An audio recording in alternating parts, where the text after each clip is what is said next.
네, 오늘 현장 특파원 리포트는 미국 실리콘밸리로 가보겠습니다. 한국경제신문의 황정수 특파원 연결돼 있습니다. 자, 황 특파원 최근 들어서 이제는 실리콘밸리보다는 실리콘 힐스라는 이야기가 자주 들리고 있는데 어떤 변화가 있길래 이런 표현들이 나오고 있는지 이 부분부터 전해주시죠.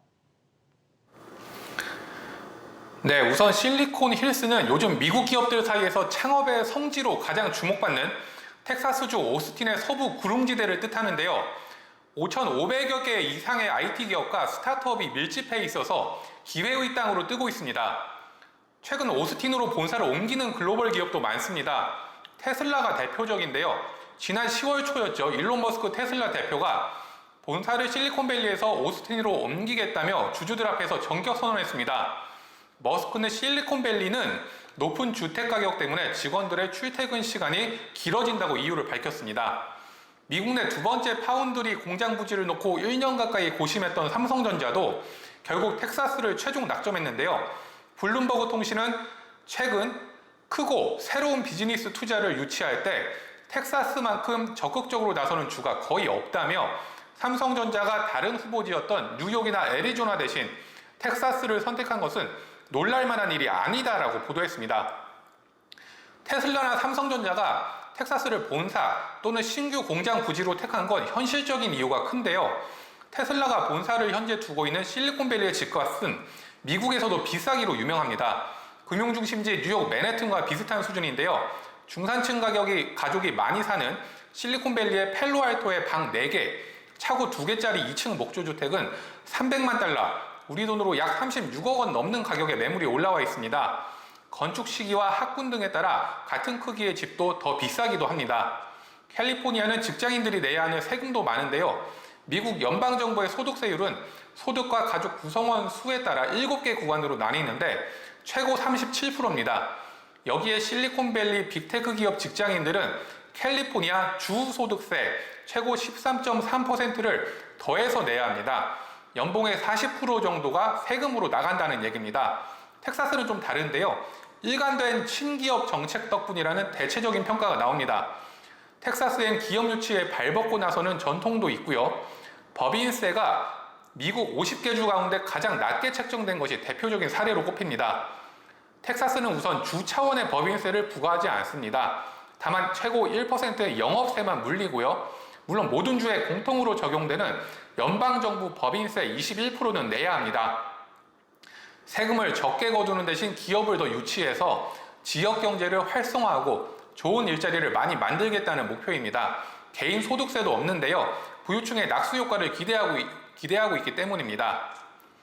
텍사스의 저세금 정책은 8.84%에서 13.3%로 미국 내 최고 수준의 주 세금을 부과하는 캘리포니아 주와 대조적입니다.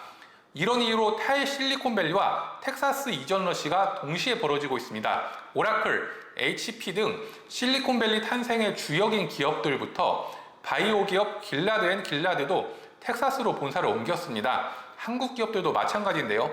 다산 네트워크스, 본촌치킨 등도 댈러스로 본사를 옮겼습니다. 이는 경제지표로도 증명이 됩니다. 코트라 달라스 무역관에 따르면 코로나19 영향에도 불구하고 텍사스의 GDP는 2020년 3분기부터 큰 폭으로 오르고 있습니다. 텍사스 전입 인구는 7년 연속으로 연 50만 명이 넘었습니다. 지난 10여 년간 캘리포니아에서 텍사스로 이주한 인구는 약 70만 명에 달합니다. 하지만 텍사스가 100% 만족스러운 곳이 아니라는 평가도 나오는데요.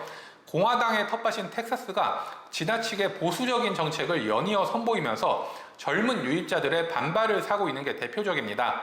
특히 텍사스의 공공 서비스 취약한 점은 문제점으로 지적이 되는데요. 텍사스는 건강보험이 없는 주민이 10명 중 2명 수준입니다. 미국에서 가장 높은 수준입니다. 주택 가격과 세금에 대한 부담이 좀 덜하다는 점은 장점으로 꼽히고 있지만 공화당 텃밭이라서 보수적인 정책 그리고 취약한 공공부문 등이 단점이다라고 설명을 해주셨습니다. 또 하나 짚어볼 이슈가 있는데요. 이제 블록체인은 더 이상 낯선 단어가 아닙니다. 그래서일까요? 향후 블록체인으로 공급망 관리가 가능하다라는 소식이 들리기도 했는데 마지막으로 이 부분까지 전해주시죠. 네, 블록체인은 누구나 열람할 수 있는 디지털 장부에 거래 내역을 투명하게 기록하고 여러 대의 컴퓨터에 이를 복제하는 분산형 데이터 저장 기술을 뜻합니다.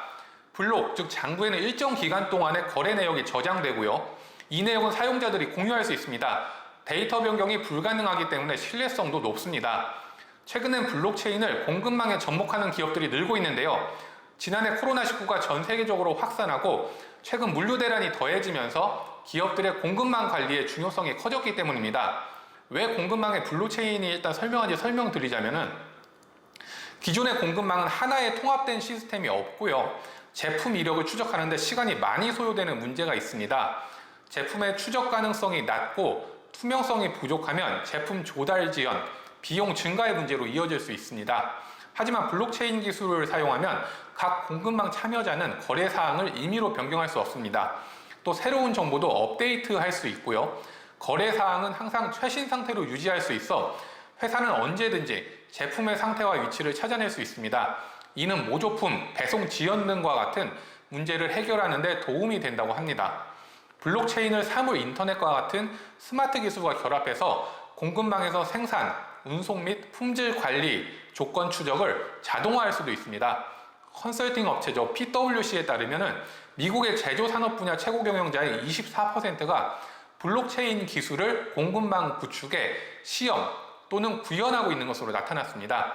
비즈니스 와이어는 공급망 분야 블록체인 시장 규모가 2020년 2억 5,300만 달러에서 2026년 30억 달러 이상으로 커질 것으로 전망했습니다. IBM, 오라클, SAP, 마이크로소프트, 아마존 등 미국의 글로벌 기업들은 블록체인 기술이 적용되는 공급망 관리 솔루션을 개발하고 서비스하고 있습니다. 실제로 월마트, 네슬레 같은 미국의 대형 식품 기업들은 공급망을 통해 식품을 추적하기 위해서 IBM과 협력하고 있습니다.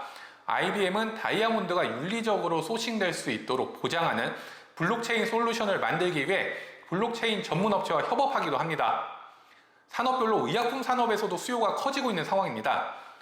미국 제약사 머크는 IBM, KPMG, 월마트 등과 함께 블록체인 기술을 사용해서 FDA의 의약품 공급망법의 요구사항을 충족하는 공급망 추적 파일럿 프로그램을 개발했다고 발표했습니다.